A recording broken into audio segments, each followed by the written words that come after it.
नमस्ते संस्कृताय दोस्तों।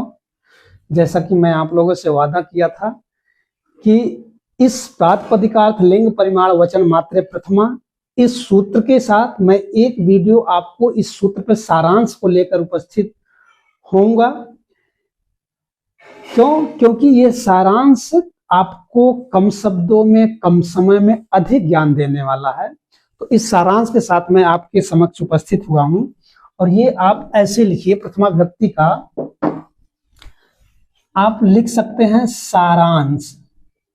इसका सारांश क्या होगा, इसका निचोड़, या आप करिए इसका निष्कर्ष। सारांश या फिर इसको आप करिए इसका निष्कर्ष क्या होगा, इस सूत्र का निचोड़ और निष्कर्ष क्या होगा। राइट, इस सूत्र का आप इसका सारांश हम इस प्रकार देखते हैं।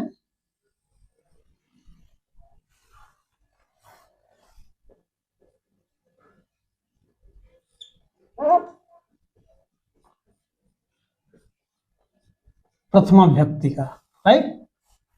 अब इसको हम 4 भागों में बांटते हैं। पहला भाग क्या होगा, पहला भाग आपका होगा प्रातिपदिकार्थ। प्रातिपदिकार्थ। और दूसरा भाग क्या होगा इसका, दूसरा होगा आपका लिंग। तीसरा भाग इसका होगा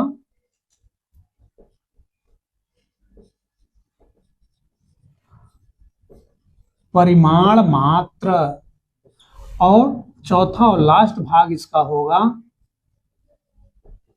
वचन मात्र।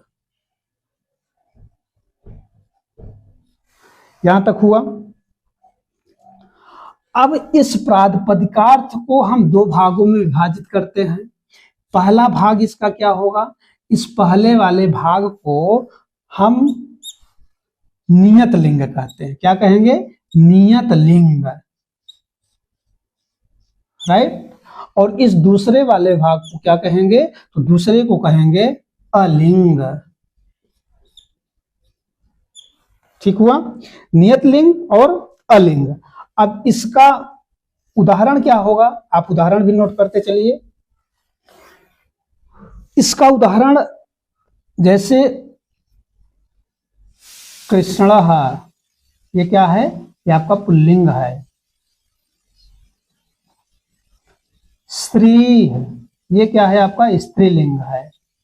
और ज्ञानम, ये क्या है आपका, ये आपका नपुंसक लिंग है।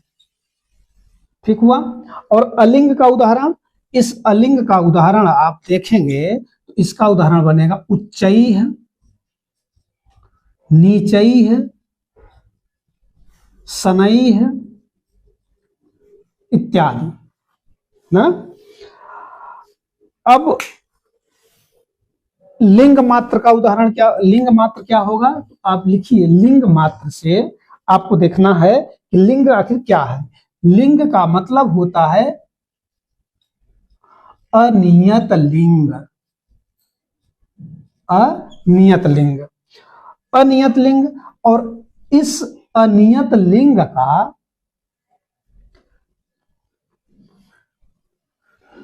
इसका क्या होता है, इसका आप ऐसे करिए।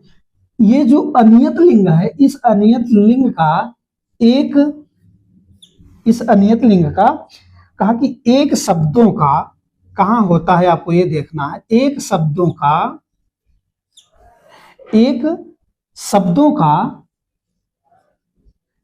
तीनों लिंगों में प्रयोग। एक शब्दों का तीनों लिंगों में प्रयोग, ये आपका होता है अनियत लिंग। जैसे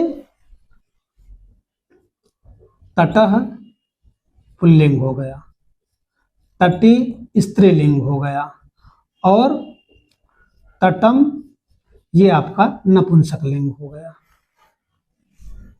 राइट। अब ये क्या हुआ है आपका, कहा कि ये नियत लिंग का मतलब ये हो, अनियत लिंग का मतलब हुआ एक शब्दों का तीनों लिंगों में प्रयोग होना।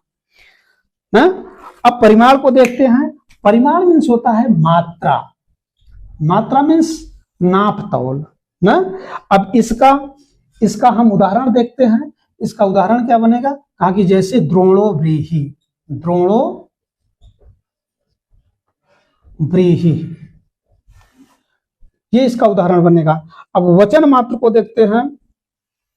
वचन किसको कहते हैं, संख्या को ना। वचन माने संख्या। इस संख्या का मतलब क्या हुआ, संख्या का मतलब हुआ, अब इसका क्या होगा, कहा कि एक शब्द का, एक,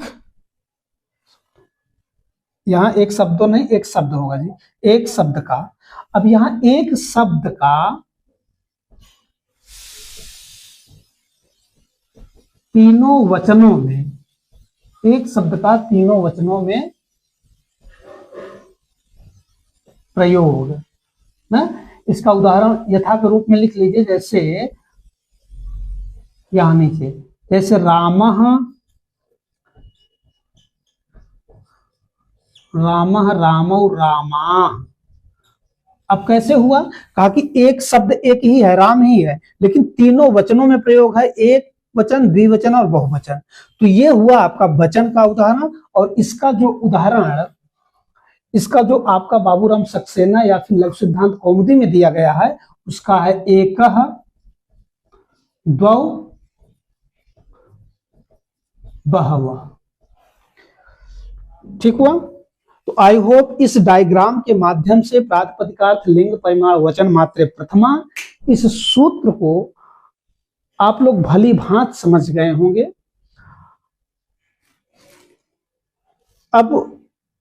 अब मैं आपके समक्ष उपस्थित संबोधने च सूत्र को लेकर होता हूं, और संबोधने च क्या है, उसका प्रयोग कहाँ किया जाता है, कैसे किया जाता है, इस विषय पे हम आपसे डिस्कशन करने वाले हैं।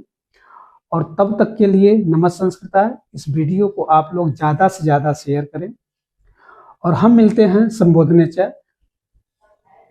तब तक के लिए नमः संस्कृताय। धन्यवाद दोस्तों।